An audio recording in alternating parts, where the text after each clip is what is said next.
Hey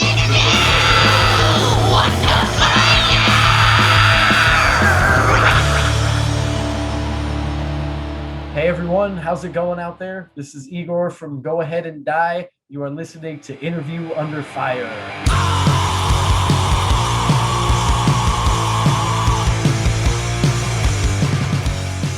All right, what's up, everyone? Welcome back to a brand new episode of Interview Under Fire. This is your host, Sonny.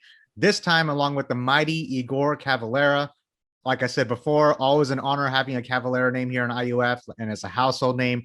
Thank you so much for joining the IUF podcast series today. You know, this is an exciting time of the year for you, your iconic father, Max, and Zach Coleman over at Go Ahead and Die with the release of your debut studio album, also self-titled Go Ahead and Die, set to release June 11th on Nuclear Blast Records. Now, Igor, I just want to say, I want to commend you guys on all of the well-deserved reactions this beginning so far, especially with that banger of a single, Truckload Full of Bodies. Shout out to Jose Mangan of SiriusXM. I hope you please keep on that on repeat, that song. There's just so much to discover about this release. But before we get to that, Igor, we were talking about it before the interview started. How are you, man? I think it's important when I ask. I know, how's life in Florida? I know you're from Florida. I mean, Arizona, of course, but yeah, let's just start off with that simple question. How's it going? I'm doing really good, man. I'm healthy. I've been staying at home a lot, staying safe, you know what I mean, avoiding the virus, but otherwise doing really good. Really excited about the albums coming out this year. And in the meantime, yes, I'm in sunny Florida. The weather's great. I'm about a mile from the ocean. Really couldn't be better, man. I would trade you, actually. I would just join you at this point. I mean, Texas, we don't really have beaches, but we just got this dry heat that's been going on with the allergies. But we could talk about weather all we want on a whole different episode. So rain check on that. Right. But I want to, Igor, I want to wind the clock back to last year, maybe even the year before, the formation of Go Ahead and Die, which combines the forces of you, your father, Max. Of course, we know Max from Soulfly, Sepultura, Cavalera Conspiracy, Kill or Be Killed, Nail Bomb, and of course, Zach Coleman. He's known for his work with Black Kirsten Chemist. How did Go Ahead and Die come about into what it is today? If you're able to just sum it up really quickly. Yeah, no, I would say it started as an idea between me and my dad. When we did the Point Blank record live, we did the Nail Bomb record live, we realized our voices sounded pretty good together. So we started kicking around, it started with the idea of us doing a project together. And then I would say in May of 2020, when that would be like the height, the start, pandemic, right, everything like that. We got together and there was no tours and no shows. So we were like, let's do this album. And yeah, so we made demos and we did everything with a drum machine ourselves at the start. And once we had an album, we got Zach involved and he did a great job. And yeah, so it was just this idea that weirdly enough, thanks to the pandemic, we had the time to do it, Yeah. And making best of the situation is what we have been doing. And it looks like you guys did. You guys formed a new band in the pandemic. Like if anyone told you that, like before all this started, you would have, I would have even said that someone's crazy for even saying that. But, and you mentioned it, how you guys did do touring with Nail Bomb. And even though Go Ahead and Die have formed just recently, Igor, how was the touring life for you personally? Because, how was the live concert experience? Because now we've all been, taking like an unexpected step back, and whether it's with Go Ahead and Die or Healing Magic, Lodi Kong, Mold Breaker, does it make you have, does it make you have a growing appreciation of the touring life per se, because there's we could talk about food, we could talk about culture, we could talk about fans. What was your biggest takeaway from that lifestyle? I love touring, to be quite honest. I like being on the road. I like playing shows. I like meeting people. The whole package of touring, I really just love. It's the funnest job that I could ask for. And then to get to do it with family is even better. That's just adding a cherry to the sundae. Getting it taken away definitely put things in perspective. I think the last show I played was in December of 2019 or something. Oh my so goodness. it's been a year and a couple of months for me. and I'm ravenous to play. You know, Yeah. I'm gonna be going insane on stage and stuff when I get back to it, because I really do live and breathe it and love it. You know, and to have it gone, it's depressing. I don't Yeah, got another way to put it's it. like You it's know. like a part of ourselves that's kind of just out into the void until we can actually, I mean, yeah, it'll come back, but there's always that uncertainty, like when it's going to happen. And I don't know about you, I was at a concert every week before all this Yeah. happened. No, no, definitely, man. I'd go to shows in Phoenix, and then over here in Florida, I go to Tampa to see shows pretty frequently. And I love meeting people and seeing friends and stuff. And yeah, having it taken away is the worst thing that you could go through. So to be able to make a band and jam and do anything at all and make a record was a blessing. And I'm really proud of how it came out and how it sounds, and I think we all did a great job on it. And like I said earlier, if it wasn't because of the pandemic, my dad is too busy to take 4 months to write and record and make a new band. So you know, the fact that we had the opening, and not to mention, like, a year like 2020 will only happen probably once in our lifetime. You know, And we that lived it. that much that much civil unrest all at once. You know, it was palpable, and we tried to just take all of that aggression and just make the angriest record of this decade, hopefully. Right. It was pretty angry, and I Yeah. do want to touch on that in just a second. But a very popular topic that I ask all my guests, especially as of late, is, and you've seen this for the last year or so, live streaming. A lot of the bands, what they do on stage, are taking on the screen, like we're doing right now, obviously. Yeah, yeah. You know, we've had bands like Insomnium. We've had bands like Lamb of God and Behemoth, you know, August Burns Red. They talked about their live experiences and when they actually did it. And bands are still doing it. But considering the amount of touring you've done, the amount of experience you've taken in with your dad or without your dad, you know, and the venues that you played at, the fans that you've met, do you think that the quarantined, not even quarantine, like just this live streaming surge we're seeing right now, is that going to affect the touring musician business going forward? Has it already been affected? Like, do you still see bands doing something like this even after all this is over? I can see some bands. I can see this becoming like a normal thing. Yeah. Hmm.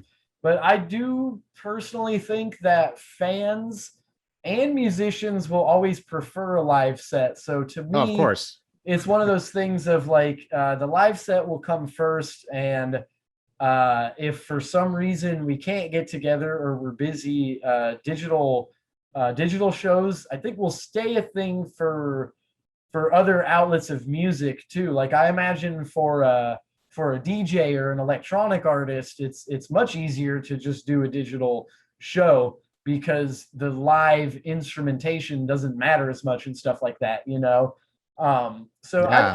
I can see it staying as an outlet, but I think for metal, people will always they will always choose to see the live set first. You know, people like the passion, the energy and Yeah. stuff of It it. just hits differently when you see a metal band on stage as opposed to everything else. I mean, Yeah, no, I of mean, I course. think I can speak for most metal fans. Both of us can, and we've experienced it ourselves. And it's always interesting because there's always that freedom to mosh in your own room, right? But how much longer Yeah, can you do that for? yeah, We're almost like a exactly. You year know. more over a year removed from the experience.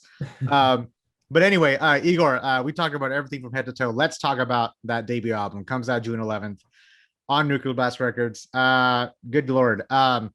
It was just well, first Nuclear Blast Records. Let's talk about them for a second because we've had the privilege to interview so many of their bands, you know, like Yeah, Epica and Testament, Amaranth, Suicide Silence. What is it like signing with such a renowned label like Nuclear Blast? it's new for me, definitely. Hmm. My older bands have always stayed on more independent labels and stuff like that.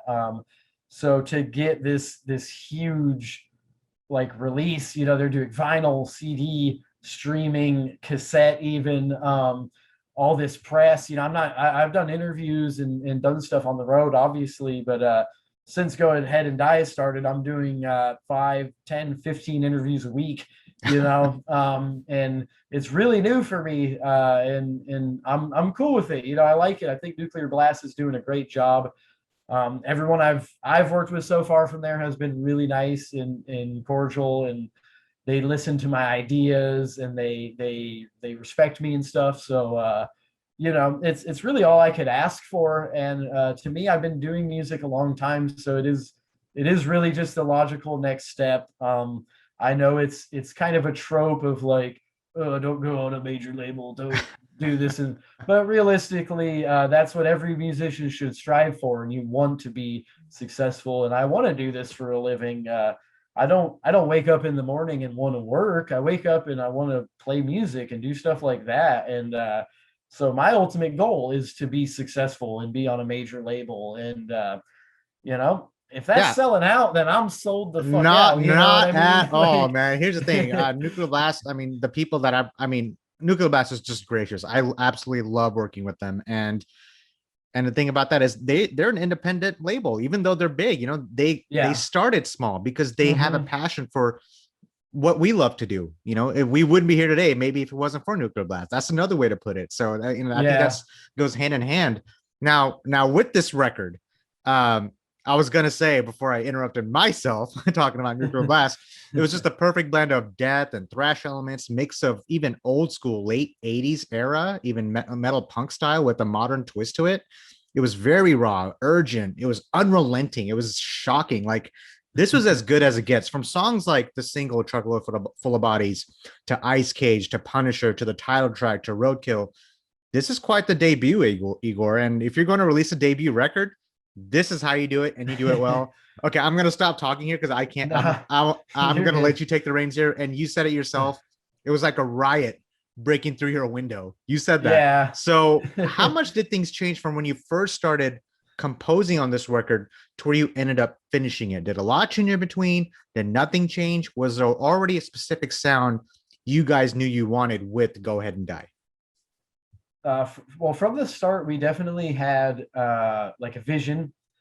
And then achieving that vision, you're going to take some twists and turns along the way, and things are going to change and stuff. So we did have a couple of different versions of the songs, a couple different demos. You finish one song and then you're like, all right, let's clean it up a little, and stuff like that. So we did go through kind of a like vigorous routine of doing that. But from the get-go, the idea was definitely to just take the best parts of our favorite styles of music. So take the best parts of death metal and the best parts of thrash and the best parts of punk, and just sort of throw that shit in a blender and see what it came out with. And yeah, once we started getting good versions, we were like, wow, this is cool. It's hard to define. It's energetic. It's fast. It's really heavy. It has like tasteful breakdowns. It's not predictable, and to me, that's just really important. All my bands have always been like genre blenders, as I call them. Like Lodi Kong was a weird like noise grunge kind of like thing, and then Healing Magic is more on the sludgy slow side, mixed with ambience and stuff. And then Go Ahead and Die has its whole own thing going on. So it's really important for me that different bands have different identities, and everything is kind of a focused assault coming at you, from the lyrics to the guitar to the album cover, the shirts, the logo, everything. It's definitely it's like a tank rolling down the street. Hey, what did I say before? Like a riot breaking through your window. It's exactly what you get. Now I want no, go ahead. No, I'm just saying, yeah, no, it's just that abrasive, let's go set a car on fire and burn down some police precincts, like type shit that was going on last year, Yeah. And I'm gonna throw a few names at you. Arthur Rizek and Charles Elliott, and of course John Aquilino.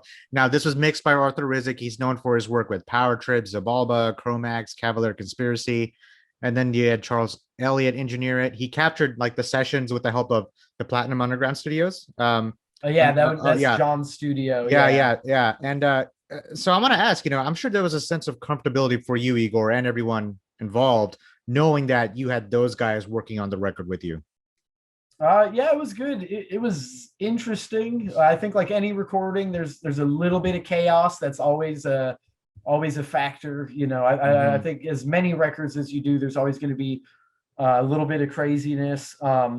John Aquilino, who owns Platinum Underground, that studio is, I feel like sometimes too nice. Almost, I feel like I'm gonna break something or I'm gonna spill a drink or do something wrong. It's just like a clean, nice place to It's not be. metal enough. It's oh yeah, no, it's almost a little too clean, but Yeah. we managed to supplement the sound. And Charles did a good job of of getting like we wanted that kind of like chainsaw guitar tone and stuff like that. He helped us get the live recording, like the live instruments. Yeah. And then in my opinion, Arthur's the one who did the wizard work. In my opinion, he's the one who sprinkled some magic on it and really brought it to life. He also brought in some of the elements of like samples and intros and noises and stuff like that. So it was a mixture of confidence and the random monkey wrenches that get thrown in the gears that you just can't avoid, and you got to make it work. Yeah, and you guys definitely did that. Between writing and structuring the songs or the production process, like you talked about. Now the lyricism inside "Go Ahead and Die" surrounds, majority of the current times we are in. Like you mentioned earlier, it was angry, it was spiteful, it was undoubtedly just engaging and still spirited at the same time. For example, like the song "Truckload of Bodies," your dad said it was a dark X-ray of the COVID-19 pandemic, and it examines the way certain politicians in 2020 didn't care about their citizens. Hypocrites Yeah. took care of themselves and did not care about the rest of us dying. So I wonder if you can shed more light onto what he just said, because how important are themes to you guys? Is that more about helping you write or sound, or is that more for the audience? To what level do you like to have a theme for your music? I'd say it's one part us and our own feelings. Uh, we are pissed off about things. We are upset Mm-hmm. and frustrated and stuff like that. And then on another aspect, it's protest. It is support for people. We touch on topics like racial profiling and police brutality and stuff like that. And I'm white. My dad's white. You know what I Mm, mean? We're white people, but to us, it's letting people of color and letting people know that we're an ally. You're safe at our show. Come to our show. We're not going to let Nazi fucks be at our shows and stuff like oh, that. geez. We're not like that. We're like Yeah. fuck all that shit. So it's a mixture of our views and sort of letting the world know what we think of things and letting people who are suffering know that, like, hey, we're here, we hear you, we stand with you, we'll do what we can, we'll donate, we'll do stuff like that. And to me, writing about demons and devils and writing about being evil or killing people or whatever, it's cool. I'm not hating on any bands that do that, but I wanted to reflect my personal opinions with this Of band. course. And so with the kind of crazy societal things going on last year, it was, you couldn't have had better fuel for the fire. Yeah, I think we should leave that part to Cannibal Corpse as far as like the the death and Exactly. like the gory and stuff like that. They're still doing what they're doing. I Yeah. I think that's fine. And But yeah, like I said, that was not meant to be a negative no, thing. It was, well, I'm of in course a not. I'm in a Dungeons and Dragons stoner band, man. We are not we're corny, like, but that's the intention. And so with Go Ahead and Die, it was like we wanted to write like discharge and stuff like that, like write about protesting, write about Mhm. standing up for lower class people, write about people who are suffering, people who are getting profiled, things like that, and let them know we are an ally and stuff. from the different experiences and perspectives in your timeline that you have taken in, which we've discussed about so far, whether it's with Go Ahead and Die or Healing Magic, Lodi Kong, I'm going to throw Mold Breaker in there again, obviously. Right. Sharing the light with your father, Max, who is highly influential and considered a legend by many, and not only metal, but music in general. You've experienced so much in a young career already, Igor. Have your aspirations as a person or maybe even a music artist, have they changed or evolved since when you first started playing music in the industry? Like, do you see things differently today? Absolutely. When I was young, I was, I guess you could say, a very, very misguided teenager hanging out with the wrong crowd. Man, we all were, man. I can relate to that wholeheartedly. Anyway, doing all types of substances and bad things and stuff like that, and having fun. And so at the beginning, it was a lot of partying and let's be punk and like break shit and be rowdy and be crazy. And as I've gotten older, I've just matured and like changed what I want out of music, and it's gone from just being an angry teenager to being a thoughtful young man who's writing some protest songs and some damn good protest songs, might I add. Writing some new stuff, like some thought-provoking stuff. And so I've changed a lot in that aspect. I like actually who I've become, and nothing against being a rowdy teenager, but I've passed it and moved on, and I like to just be a little more professional, treat it like a more focused, executed thing, and Yeah. I'm glad that I treat it like that, because the proof is in the pudding. Go listen to the records and you'll see that I'm taking my time and putting a lot of thought into it. And everyone who's listening, I can definitely attest to everything he's saying. And if you're not rowdy at some point in your life, something's wrong. Go and get rowdy at some, but be safe, obviously. I mean, make sure you come the other end in one piece. Igor, I'm running out of time here. I want to make sure you get to your next interview on time, but let's stay in touch after this. Obviously, hopefully I can help you guys book a show here once all this is over.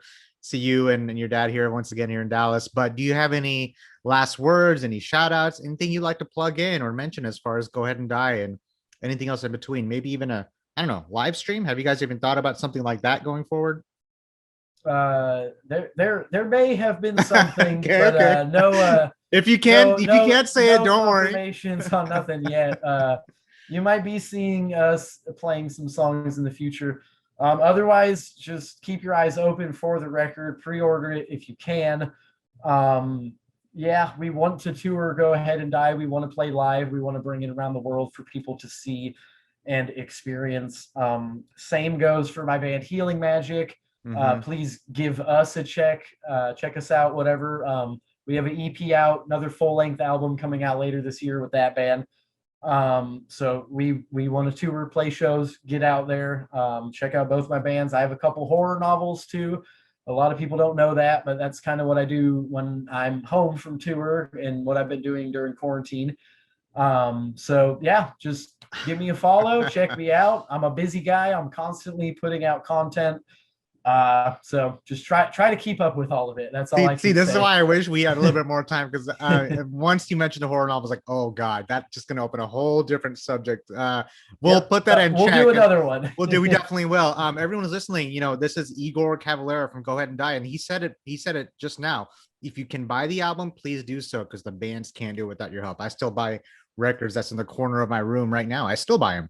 And This record comes out June 11th on Nuclear Blast Records. Don't forget, you can listen to this interview on any podcast stream out there, whichever one you prefer. And check us out on interviewunderfire.com. Igor, you be safe out there, my man. Thank you so much for your time. Legend in the making. I will talk to you soon, buddy. Absolutely. Likewise, man. Have a good day. Take care. Right.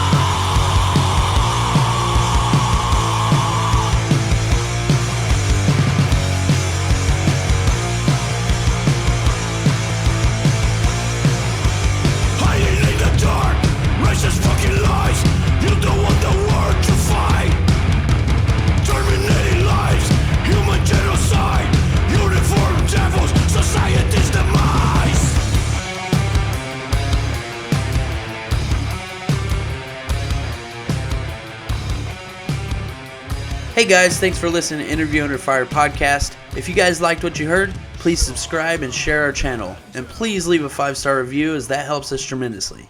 If you'd like to check out more, visit www.interviewunderfire.com or our social media channels on Facebook, Instagram, and YouTube. And finally, we want to thank you all for the support you've been giving us. Keep it burning.